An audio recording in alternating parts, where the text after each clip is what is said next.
So hello everyone for this final Creative Spark webinar. We've been waiting so long for Vicky to present, so we're very, very happy to have you today. Our topic today is using animations and social media to motivate and inspire around entrepreneurship education. Before I tell you a bit more about the content of the webinar and Vicky, just quick the rules, the housekeeping. So this is the 8th and final webinar of the Creative Spark series, run by Newcastle University and the Center for Analysis of Economic Reforms and Communication. We've organized these 8 webinars in the last couple of weeks. If you missed any of the webinars, don't despair. They're all on our website now. So you can go online and I will type it in the chat box later for the address. All sessions are being recorded and will be put on our website, on the Newcastle University website. If you don't like your face being shown, welcome to switch off your camera. When we have the Q&A after Vicky's presentation, it would be lovely if you could then unmute yourself as well as show your face to have a discussion with Vicky and the other participants. But you can also type in the chat box if you like. At the end of the webinar, I will, like always, send you a quick survey. So please do give us feedback for any other upcoming programs. So without further ado, our webinar today is presented by Dr. Victoria Mountford-Brown. We had the pleasure previously, so it's great to see her again. And Newcastle University has created a couple of animations that can be used to inspire students to take part in entrepreneurship programs, but also just to help you get across your message around entrepreneurship. So Vicky will tell us a little bit more what these animations are and how we can use them. Briefly about Vicky. Vicky recently joined us from the Career Center. She's now a lecturer in creativity and entrepreneurship here at Newcastle University. And her research interest lies around identities. She gave a wonderful webinar about imposterism last week, but she also has many years of experience delivering entrepreneurship program through the Career Center on more extracurricular activities across different faculties. So without further ado, Vicky, now you can share your presentation. Stop sharing for you. Here we go. Okay, bear with me, guys. I'm trying out some new things, new things for me anyway on Zoom. So if you, hopefully you can see my first slide there. Yes, it's fabulous. Fantastic, thank you.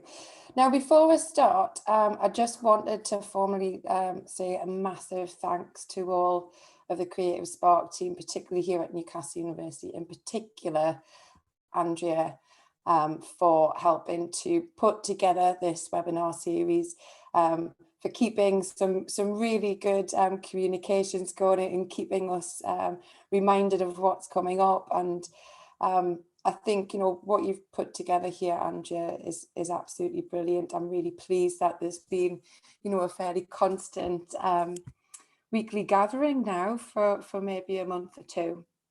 And of course, being the headline act, today I just want to, it's going to be a bit more of an informal session, I think. So just to give you a sense of what we're going to show you and engage in today, I'm going to talk a little bit about, you know, what the animation activities included, the bases for actually starting to put together some animations. We're going to think about why they're useful for both students, but also from an educator practitioner perspective, you know, how you can actually use them to scaffold learning. So this is very much going to be an active session. You know, we're a small group this morning, I think, so we can probably have a nice collaborative discussion around our different contexts and maybe explore some of the uses of these animations for your own work and certainly perhaps for others. And of course, you will be treated today to the premiere of these animation videos. So I've got 6 to share with you today, but we're also working on another batch. So again, this is a collaborative session. I really welcome all of your ideas and your thoughts about the proposals for the final batch in this year's project. So let's get started. So yeah, it will be no surprise that we've all had to really think about the way that we communicate with our stakeholders, and particularly students, especially on a more digital level, I would say, following the pandemic. Now, when I say the aftershocks of the pandemic, that's really just as a bit of a catch-all term, you know, the way that the pandemic has kind of filtered through our working lives and our personal lives, so complex. You know, it's often difficult to say what the key problems are. But certainly, you know, from an educator perspective, one of the things I was really achingly aware of was this real need to engage, to capture interest, you know, but in a digital manner.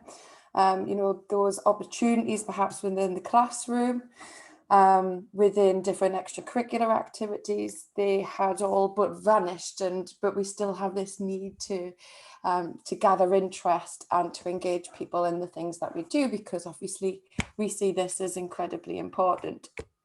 Now, as Andrea mentioned there, I come from a background in our career service, and I wanted to really locate them as, I think, perhaps central in my thinking around this animation project.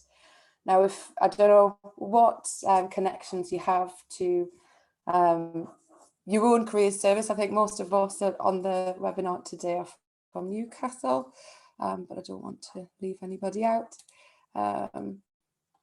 You know, if you're not aware of Newcastle University Career Service, or certainly, you know, you think of your own context, what that meant for me was that I was working with students at all different stages of their university degree, all different subject areas, with the whole wealth of different ideas and different motivations for getting involved in things. Now, one of the things that I think that our career service does incredibly well is communication. And it's actually been one of the most important things to get right. One of the trends that we noticed several years ago was, and I think this is probably quite common across other UK career service, you know, I'd be interested to know about different cultural contexts in Azerbaijan.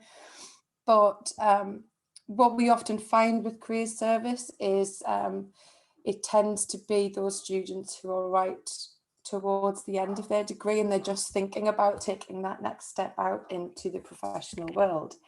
But what we've tried to change in the culture in certainly in our university, and we see this in many examples across the UK, is to engage students earlier in thinking about not just what they're studying, but how they can convert that.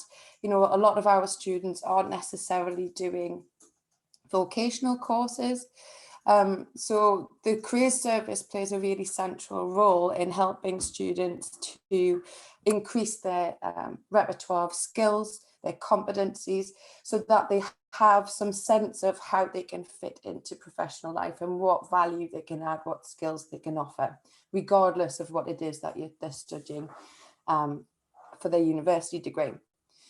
So as I say, you know, I've got a history with our career service and learned a lot, like I say, particularly about student communication. Now, we've got several different mediums that we would draw upon within Newcastle, for instance. When you're walking around campus and in different buildings, quite often you'll see TV screens around. Sometimes some buildings have the big flat screens, and that's often, you know, one of the first things that the students are met with when they go into buildings. Equally, and I'm sure again this is the case with majority of people here, because it's so far-reaching, is social media. So we would have career service social media channels. They include things like YouTube, Facebook, there's also, I believe, an Instagram account. Well, there is actually, there's loads of Instagram things, particularly with the startup. And one of the other things that I've taken from my experience in the careers service is when it comes to thinking about different mediums of communication, of how to get the messages out there, of how to ensure that our stakeholders, in most cases the students, were able to understand the key messages, and then they can act based on whether they think that's it for them. So we use a lot of different communication mediums to try and relay the message that there are a whole range of different opportunities they can access as Newcastle students, and often this is tailored with, you know, the reasons why you would want to do that. We also have a really strong history of working with graduates. So the graduate startups in particular are, you know, students who've then gone on to graduate and either start their business upon graduation, perhaps a little bit further down the line, or even in some cases they actually start that journey as a student. And we've got a whole range of support that helps kind of scaffold that journey.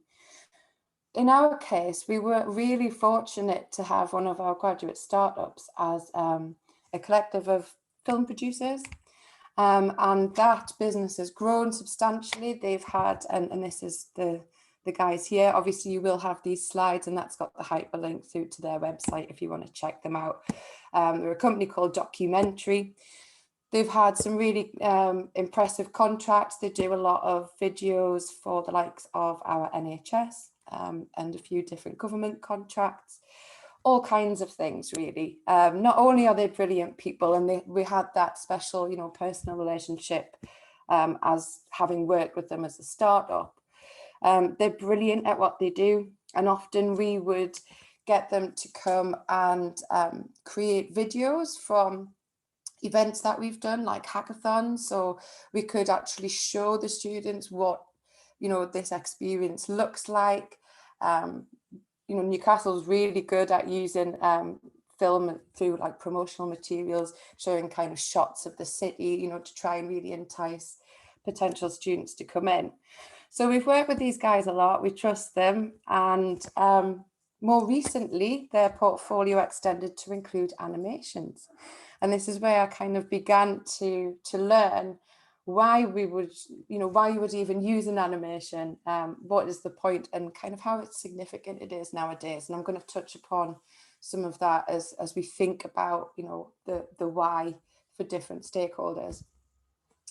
As we say, you know, I think everybody knows the infamous Mark Zuckerberg, famous for many things, but obviously the most famous one being the CEO of Facebook.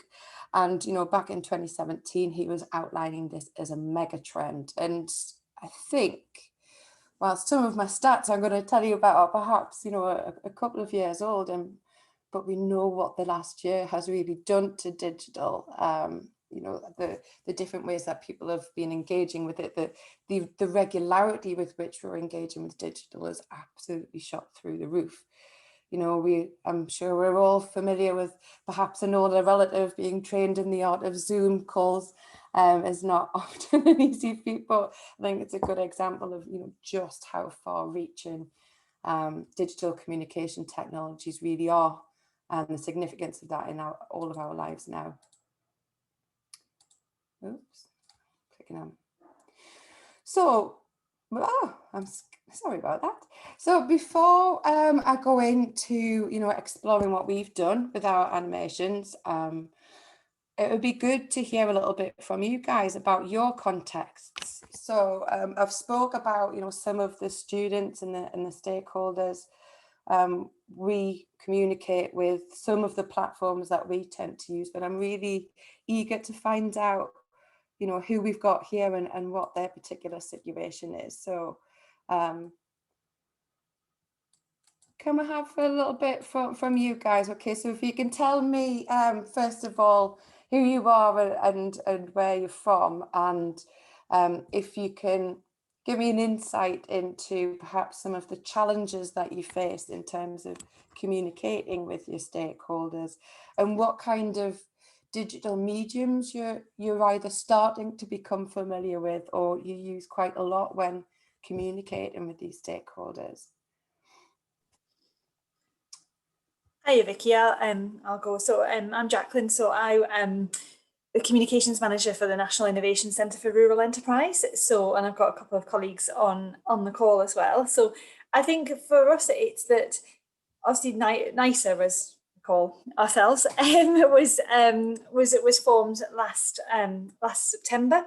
But obviously, just as Melanie and myself were in post in January. So so it's just for us, it's just about just trying to just get the message out and raise awareness of what we do. And I think it's about just, we all know that it's, digital is the way to go and the way forward, but I think it's a way just trying to do that, but obviously trying for us, because we're quite new, there's just quite we're just building up that content. So actually we are at the moment we've got a tender for got a company appointed for a new website, and then as part of that work we're going to be doing an explainer animation, just so we can say who NICER are, what do they do, what don't they do, type of thing. So I think that'll be really good, because I think it's sort of like 3 different strands to what we do, but I think it'd be great graphically to show that and digitally to show that. So we're hoping that the company is going to come up with some whizzy animation that will really show what we do.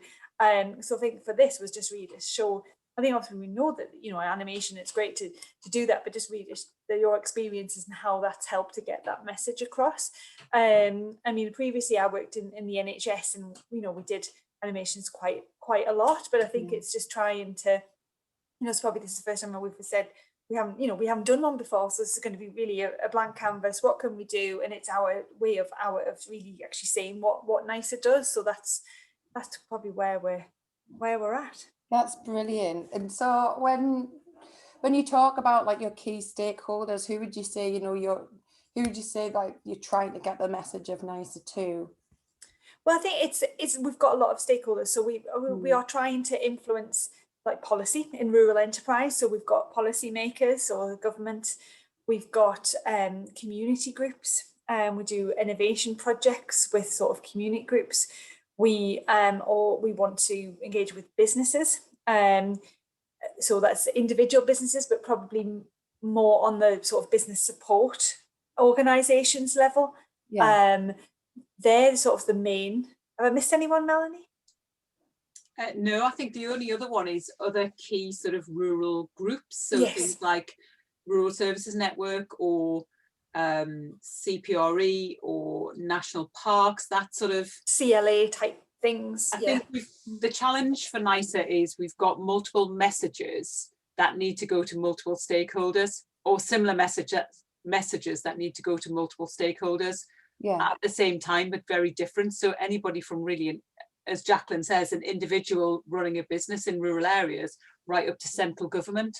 And it's how do you communicate efficiently and effectively at all those levels with, through digital mediums. So we've set up,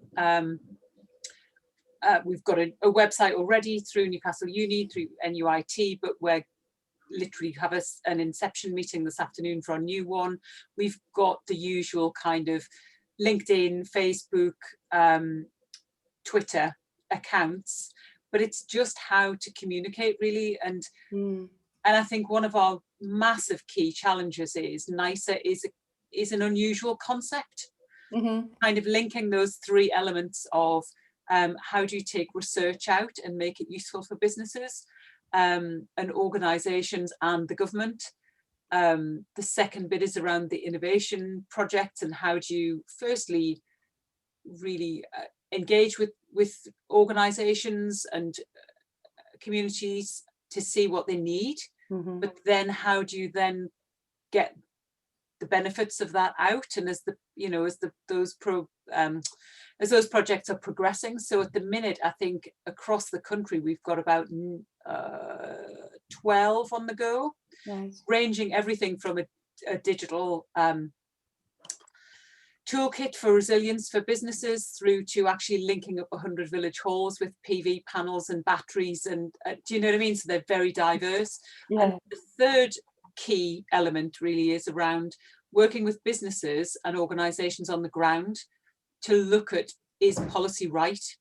And if it isn't right, how do we then influence policymakers? So it's quite an unusual remit. Yes. And it's quite diverse to get across. So we're struggling with our elevator pitch at the minute, because as you can see, it takes 5 minutes to explain everything, by which time people have gone, what did you say? But I think, like you say, you know, for all the messages are similar, the fact is with multiple stakeholders, you know, something was a very strong part of my learning and career service in that multidisciplinary environment was often, you know, something as simple as a working term for something, which would be fine with most people you'd speak to, but with others would absolutely bring those shutters down and, you know, just kind of have the effect of disengaging with what you've got to say just through the simple use of a particular word. Enterprise and entrepreneurship, funnily enough, are quite controversial words to use because of the way that people associate them differently. You know, culturally speaking, within the UK, there's a strong association of entrepreneur with the likes of your Dragon's Den and your oh crikey, my head's gone completely blank. The Apprentice. Yes. Yeah, so I think that's in a sense it's kind of almost damaged through the words, just, you know, about the associations that are commonly drawn with them. So that, you know, it's just an example where I think I appreciate the challenge that you've got there, and you want to keep the message simple and you want to reach the relevant stakeholders, but often those stakeholders have got very different priorities and the kind of things that would draw them into working with NICER. So it's great to hear that you guys are, you know, you're going down that pathway of producing some animations anyway. So that'll be really interesting to think about as we go through this, and certainly, you know, to keep the conversation going beyond today. You know, I would absolutely love to be able to help in any way I can. Perfect. Thank you. Thanks. Judith, do you have any insights you can share with us in terms of, you know, who your key stakeholders are? Are you working with students? Do you use particular social media? I have different likes. Maybe the university is the main one. So if I think about the challenges, but maybe it's also true for others, that how to make communication be not one direction. Yeah. Because if especially animation can go offline as well, and when I think about animation offline, then it's very kind of interactive happening. So and when you try to do it online, I think it's very challenging. So breakout sessions can be useful, but even you have to think about tools, how to get the knowledge from each stakeholder, or understanding from each stakeholder. So that's, I think, the challenge. Yeah. So you're on board with the idea of animations, but actually the real challenge is to ensure that they activate something that produces an outcome, a two-way dialogue of sorts, as you said, you know, rather than more of just a passive piece of content, perhaps, that you might put out there and not then kind of gain anything from that. Would that be fair to say? Yes. Yeah, thanks. Vicky, is there anything you want to add in about your context? I'm a communications assistant for NICER. Okay, so you're right in the thick of it then. Yeah. But I'm also a master's student, so doing that in a pandemic has meant that communications being challenged at like several parts as well, like communicating with lecturers. Sometimes they just don't reply to you, or yeah, absolutely. And perhaps you'll identify with you know, some of the next slides, but basically we're in this position, you know, for for all the good and bad that it may bring, whereby we are literally overwhelmed by technology on a day-to-day basis. We're constantly bombarded with information on the internet. Vicky, are you a student at Newcastle? Yeah. So I'm sure I'm sure I wouldn't be kind of going too off the mark if I was to talk about the sheer volume of emails that, particularly in those first couple of months of the academic year, were incredibly overwhelming. Now, in a way that it had to be done, the information had to be relayed, everybody had to be aware of the changing conditions and what that meant, particularly for them. But we are absolutely saturated with information on the internet. Your news feeds on social media are updated every few seconds. So it's not surprising that, and this isn't actually directed solely at students necessarily.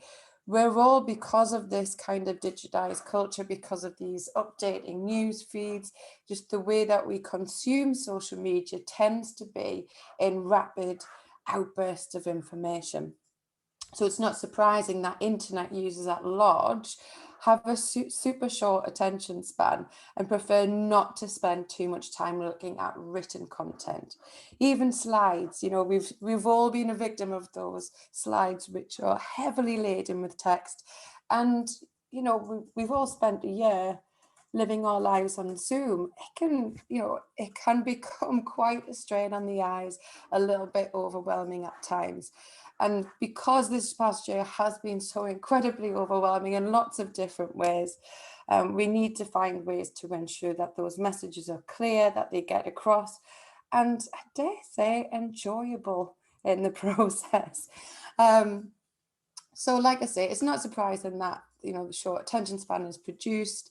Don't want to spend too much looking at written content, but we need to get those messages across. So a good social media animation video will allow you to keep attention, not really for a long time, but it's about using the right elements. So it's, as we say here, 65% of us are visual learners, which is a stat I was actually quite surprised at, that if we look at that piece of the pie, the majority of us are in that group of visual learners. What that means is that often we're, as visual learners, we're very adept at reading those visual signals, but there's often what accompanies that is a need for kind of rapid entertainment, for an increase in the data that we're observing, that we're actually processing. 30% auditory. So, a substantial proportion of us learn best through visual and through all communication methods, auditory communication. So with animations, we could argue that, we're actually hitting both of those touch points in terms of increasing the connection between your learning style and the message that we're trying to put out there. There's also the idea that animated educational videos actually enhance creativity in learners and motivate them to explore complex dimensions of knowledge. So quite what you guys were saying, Jacqueline and the NICER gang, it's about conveying complex information. Particularly, there's so much noise out there and there's so much text out there. You need to make sure that your messages really hit the point. But animations can be really useful. There's a number of ones that I've seen used through NHS and various kind of community groups to explain not often complex, sometimes very controversial topics through an animation. Kind of takes a little bit of the sensitivity around it sometimes if you're actually looking at animated graphics rather than, the kind of the real life picture sometimes.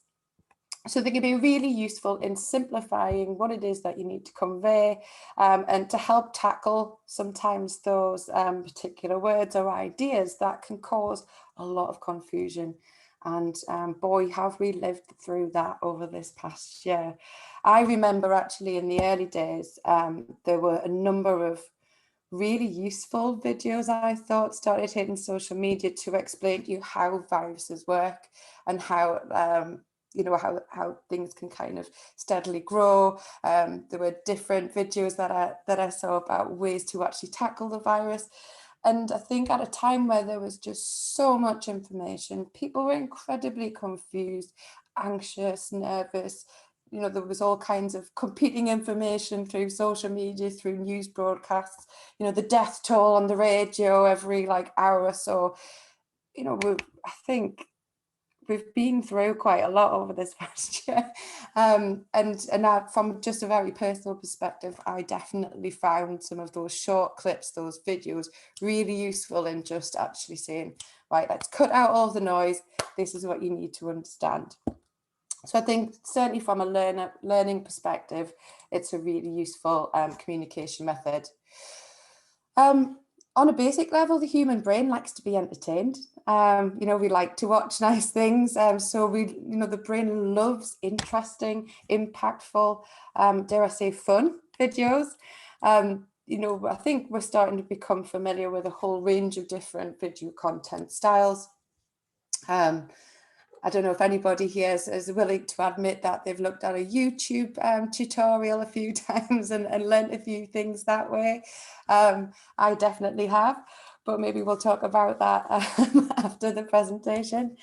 An animated video, as you know, as I've been saying so far, I think it makes it easier to tell your story, sometimes in a comical or a playful way, but without that core message getting lost. The results for, as we say, educators, practitioners, even businesses in general, you know, creating animated content or a short video can often really widely increase the awareness of what you're doing, whether that's brand awareness or a particular campaign you're working with, and obviously kind of then generate inquiries based on that. A couple of stats for you.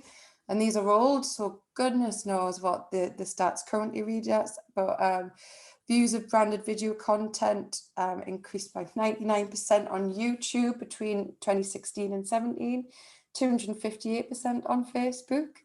On Twitter, a tweet is 6 times more likely to be retweeted than a photo tweet. So it's just a couple of stats really to kind of reaffirm the mega trend, as in Mark Zuckerberg's words, that animation and video content really has started.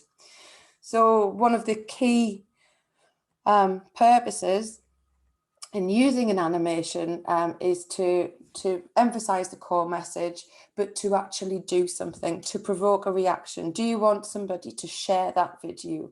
Do you want somebody to then perhaps comment on the social media? Do you want them to go and follow a link to enter a competition?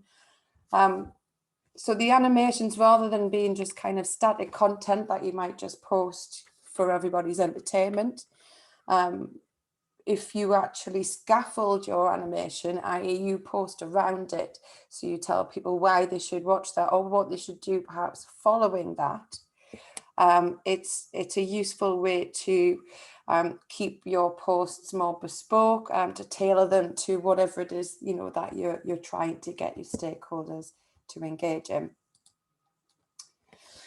So like I said, like I promised you, it was an exclusive preview. Now, you know, obviously I'm being very tongue-in-cheek here.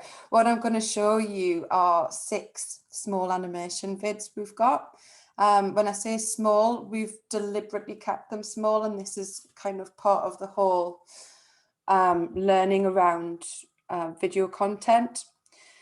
So in order to make this extremely consumable and hopefully one that people will pass on quite easily, we've kept them to around a minute.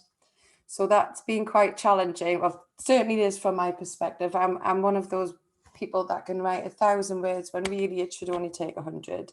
You know, I'm all about the detail. So even, you know, the process of going through creating a script with the animation company has been really useful, because it really requires you kind of narrowing all of those complex messages into something that is really nice, short, snappy, and gets the key message across.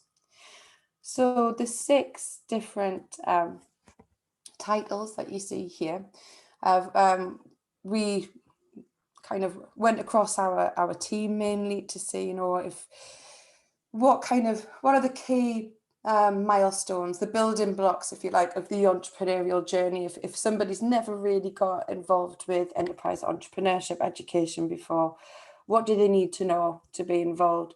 Or what are the common misconceptions perhaps about getting involved in enterprise and entrepreneurship? And we use those as a basis to come up with these 6 different themes. Now, completely open to feedback on these, guys, okay? We are, for all these are kind of final draft stage. We're going to make these available through our website, which you'll have seen over the past few weeks.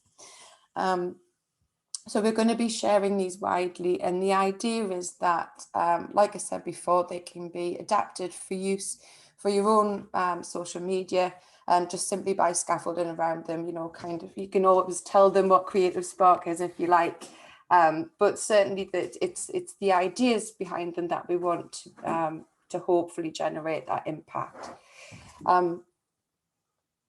I tell you what, I'm going to stop talking about them and I'm going to actually show you them, and maybe we can have a little bit of a debrief afterwards. So it shouldn't be too onerous. Like I say, they're only about a minute each. But what I'll do, because they're quite short, I'll just go through each one in succession, then we can maybe have a bit of a chat about it afterwards. So, popcorn ready, guys. I should have briefed you about this, really, shouldn't I? So you could have either got your Oscar outfits or your popcorn ready. I did consider the Oscar outfit, but Tuesday morning, probably not.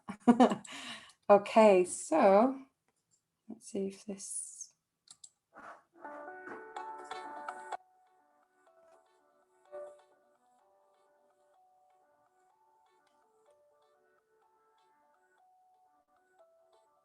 Value creation is at the core of everything a business strives to do. No wonder the first question that any aspiring entrepreneur should ask is, how can we create value for the world around us? And given that we live in a digitized and globalized world, where the stakes are constantly shifting, how can we rise up to the challenge of consistently creating value? There are various ways one can create value within an organization, like creating economic value through venture creation, improving things for an existing organization, improving society and lives of people within it, helping to make an organization environmentally sustainable.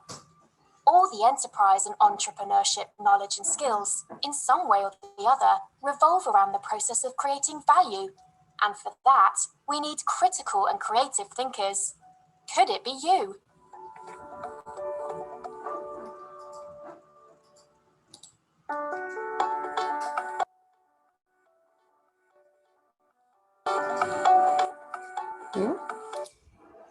Sorry about that. Bear with me one moment. There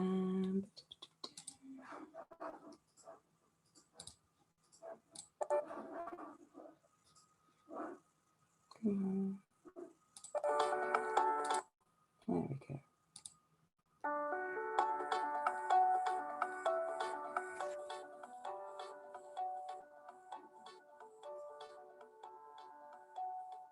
Once you know what kind of value you want to create, the next question is, how do you do it? The answer is creativity and innovation, which essentially are 2 sides of the same coin. Contrary to popular belief, creativity is not just about being artistic. Creativity is the ability to connect ideas, to imagine new futures, and to find new ways to solve problems. Innovation, on the other hand, is about taking up an idea, looking at it anew, and eventually coming up with different ways to approach and think about it. Innovation does not always involve a new groundbreaking invention. It is often about changing existing products, services, and ways of doing things incrementally. That is, improving our lives bit by bit. Have you ever used creativity and innovation to create or improve something?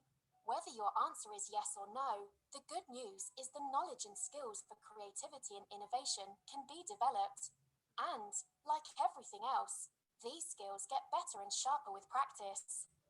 Would you like to find out how you can build creative confidence and innovation aptitude? We're here to help.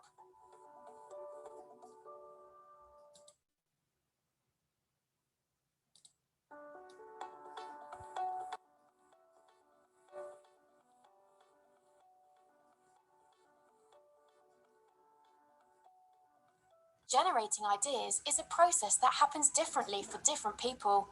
That is, there's no one-size-fits-all approach to it. A big misconception about idea generation is that it's always about having that eureka moment. Sometimes ideas develop over time, and in the process, get enhanced by taking into account other ways of thinking through the inputs of different people. Ideas should be centered around solving problems with an aim of creating value. A good place to start is looking at the world around you for things that bother or annoy you, things that don't work as effectively as you think they should. Another way is to spend some time thinking, wouldn't it be great if... Also, we should be aware of the fact that discussing your ideas with someone does not necessarily mean giving them away. In fact, ideas can be improved and taken a step closer to being realized when you socialize them. There are ways, like trademarks, copyrights, and IP rights, by which some ideas can be protected. As a general rule, in most cases, the important thing to protect is the how behind your idea, which in other words is your secret sauce. Would you like some support in generating, sharing, and protecting your ideas? All you need to do is ask.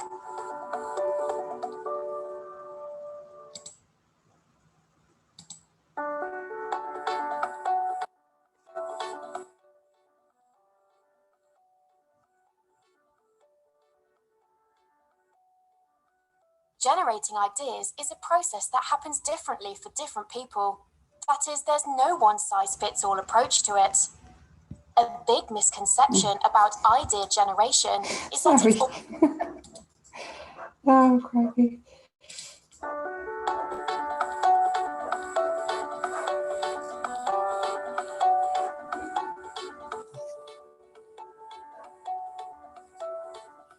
After successfully testing your idea, you'd now want to evaluate whether your idea is worth pursuing. It involves assessing several important elements to how your idea functions. This is often referred to as a business model. The business model canvas is an excellent resource to help you map out how your idea might function as a business.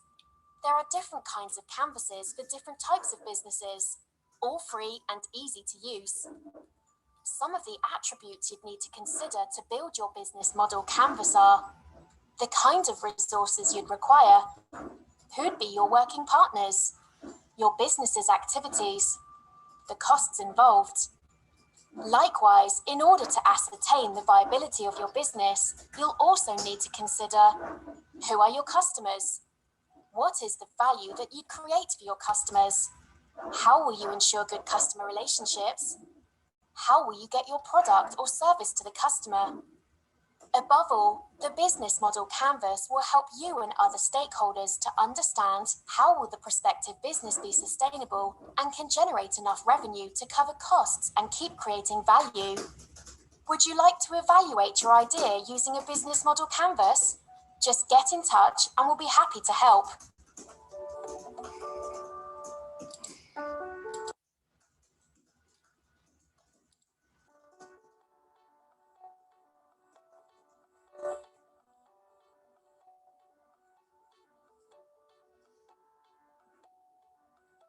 Now that you have distilled your business idea through various processes and techniques, what's next? You'd now want to persuade others of the value of your idea. This is one of the most crucial steps in the journey to materializing your business and often takes the form of a pitch. It's always best to have some key ideas ready. You never know when you might need to be able to talk about it. A concise pitch to that effect is often referred to as an elevator pitch. It enables you to give a gripping overview of your idea in a short space of time. The three key ingredients of a great pitch are an intriguing introduction, a convincing value proposition, and a compelling call to action. At the end, you want to make sure people remember you and your pitch for all the right reasons. It is very important that the content and structure of the pitch is carefully developed. We recommend accessing support to build your pitch and, more importantly, practicing your pitch as often as you can to get it perfect. If you'd like some help and support developing or strengthening your pitch, just get in touch. So there is one that I've missed off there, but it feels like, you know, you've had quite a lot to observe there. So unless, you know, you really want to see the market research one, I'll pause there for a sec. So any thoughts or feedback so far on what you've seen? You know, what kind of stands out to you in terms of style, the types of messages that we're trying to put out there? Any thoughts? I really liked them. I thought they were, you know, they do what they're supposed to do, aren't they? They're very concise and they convey those key messages across. Because I was thinking, oh, that innovation one would be great. We can share that. Do you know what I mean? Because that's something that we were looking at doing, was about innovation. And how do you convey that innovation isn't really, you know, people in white coats, you know, with microbes, you know, or developing a COVID vaccine. It could just be reorganizing your office so it's more efficient, or do you know what I mean? So you might just have saved us £1,000 there, Vicky. That's great. Hey. Oh, that's great news. I'm really happy if, you know, you can see a way to use them straight away.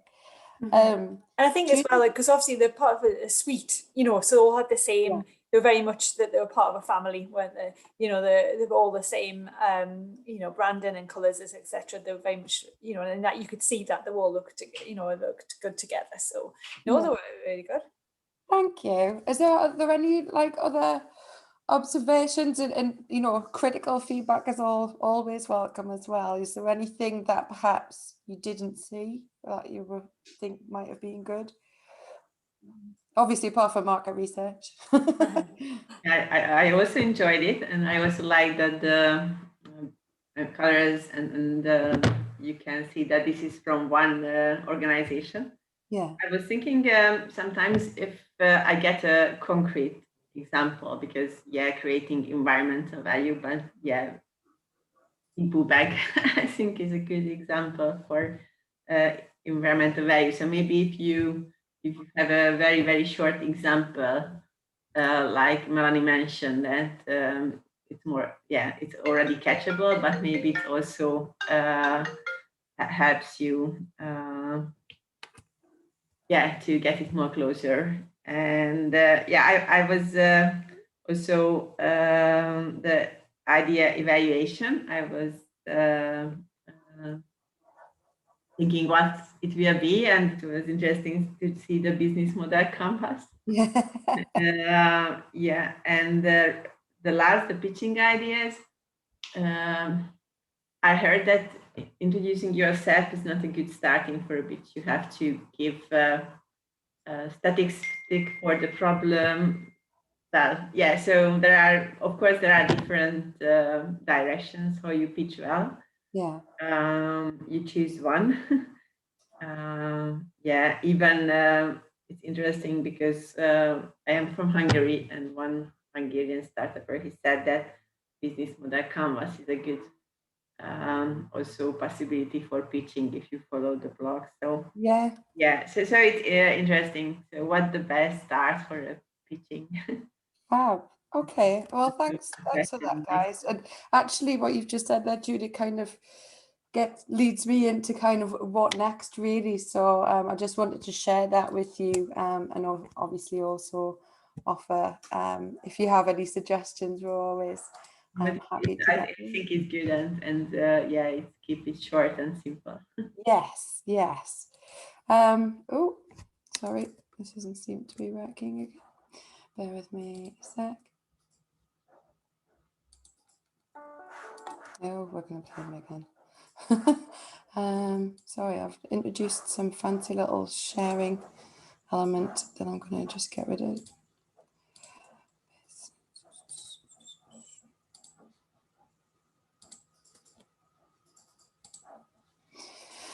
So yeah, we've talked about perhaps uses for in social media.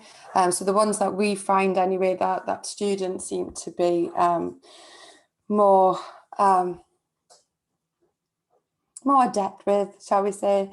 Facebook, you know, everything we read, and when we speak to often the newer students, the younger students, the message is starting to come through that Facebook is only for your mother, and they wouldn't like dare be using that, which is really interesting, because I know there's so much, you know, university institutions, there's a lot of effort goes into Facebook posts and groups and things like that.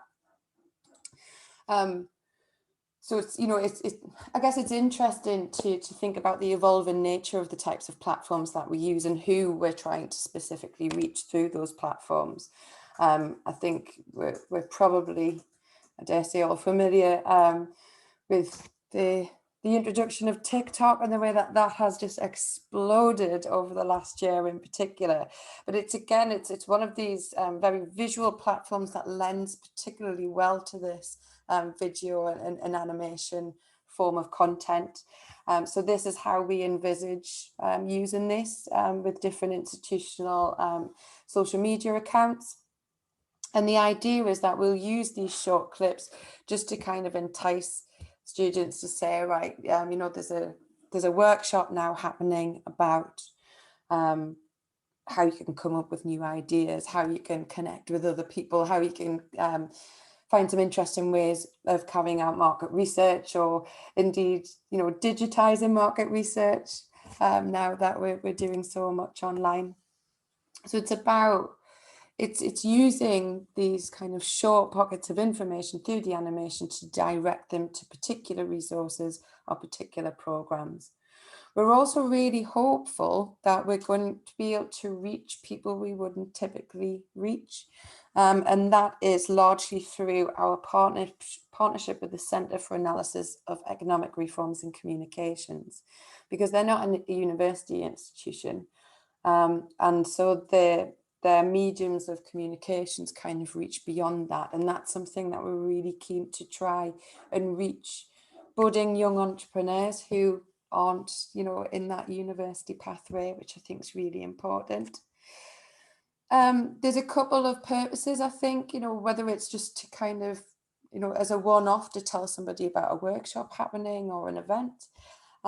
But also we've very intentionally put together that suite of animations, like I think you said there, Melanie, it's very much a kind of journey, you know, from coming up with the idea to developing that, evaluating that. I think, you know, Judith, you've mentioned that, testing your ideas and then communicating your ideas. But we were in a very fortunate position where we had a nice little pocket of underspend from this, from last year's project activities. So I'm pleased to say we're actually producing another batch of these, and I wanted to share them with you today to see what you think. Hopefully the themes will be useful to your relevant context as well, but these are very much in development at the moment, so you guys could help influence the development of these with your ideas, which would be fantastic. So we wanted to almost kind of carry that sense of the journey on, and we thought, well, you know, when you've got something that you're working on, what next?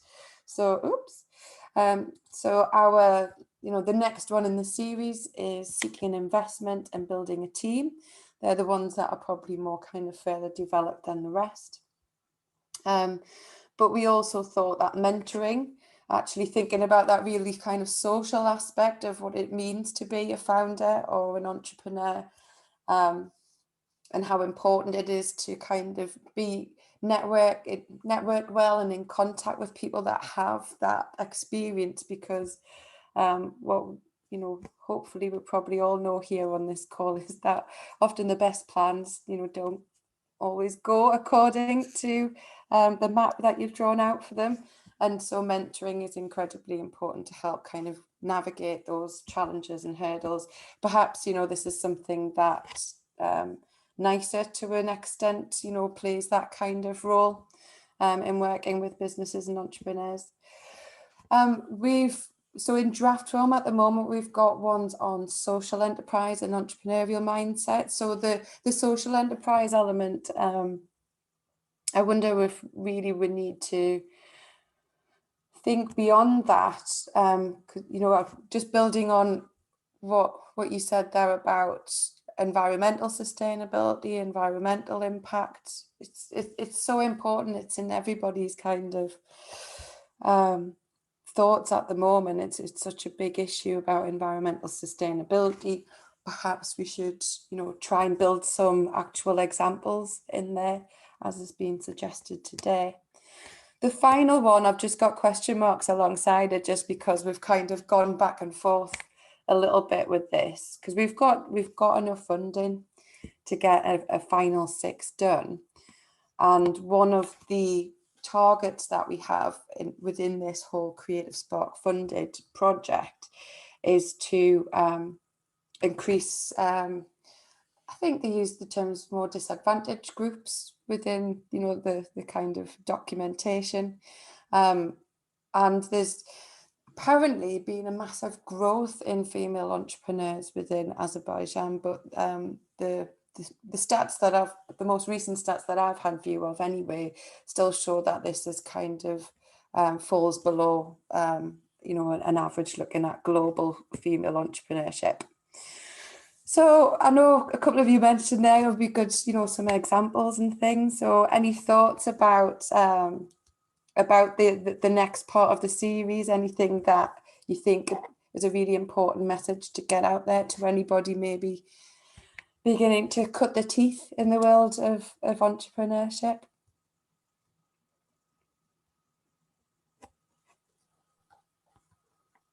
I was thinking about Lucy's threshold concept. Yeah. So is this the entrepreneurial mindset? So you want to link that with it, or? Yeah, I think, yeah, the purpose behind that, and I'm pleased you mentioned Lucy's work. I know she presented, I think, last in this series, so just one before me. And we're hoping to really use Lucy's framework, the entrepreneurship threshold concepts, to really do some nice kind of cross-cultural research over the next project year, to make sure that actually, you know, the resources that we're developing, the knowledge sharing that's going on, is producing resources and using terminology that is fit for purpose for the country and context, in this case, Azerbaijan. But no, you know, it's a good point you make, because we're trying to work with our colleagues over in Azerbaijan as much as possible to make sure that actually do these concepts translate, do people use these terms, the entrepreneurial mindset. So, you know, perhaps that's in need of a slight rephrase to make sure that the terminology is cross-cultural. But essentially the point that we wanted to make with that was to try and inspire, you know, you can learn knowledge about developing a business, developing ideas, growing a business, but it really starts with that mindset, with the individual and with the self, and that's the real message that we're trying to get across in that. If you were creating another batch of these, is there anything that you think really should be on that hit list there that you don't see? The reason why I asked it, because well, my learning journey in this way so far, I think that the agent, the US, the most important resource of the enterprise. Yeah. So and I somehow show that when value creation, so understanding your own values. Yeah. That's but I that's why I asked about this 5th one, if it's something like that. No, thank you for that. That's really useful, actually, because I think a lot of the draw for becoming an entrepreneur is that sense of, you know, having that agency, being able to take control of your own destiny to a certain extent. But it is often you want to create something that aligns with your values. You want to create good in the world, but something that, you know, you can continue to be passionate, because you are your business to a certain extent as well. You need to really believe in it and obviously be representing it in the best way you can. So this is really the question that I wanted to finish with you guys today, and I think this is partially answered because some of you have already offered up ways that you might use these particular examples. Now, you know, I've put you on the spot a couple of times today in asking you, you know, what you think of these, how you're going to use them. And as I mentioned earlier, I very much see this hopefully as the start of a conversation we can continue to keep open, you know, over the coming months. So if you do reflect on this and suddenly think, aha, you know, I've suddenly got a use for these, or, you know, this would be brilliant to include in the series, then please, please, please, please feel free to get in touch, because I'm always keen to continue these types of conversations rather than it be this one-off dialogue. So, you know, thanks again, you know, massive hats off to Andrea for the fantastic work you've done in putting together this webinar series. I really am grateful for all of your hard work and for all of you guys today coming and sharing your particular context and experiences. I hope our animations will be useful to you, and obviously hope that you've got something out of joining us today. Thanks, guys.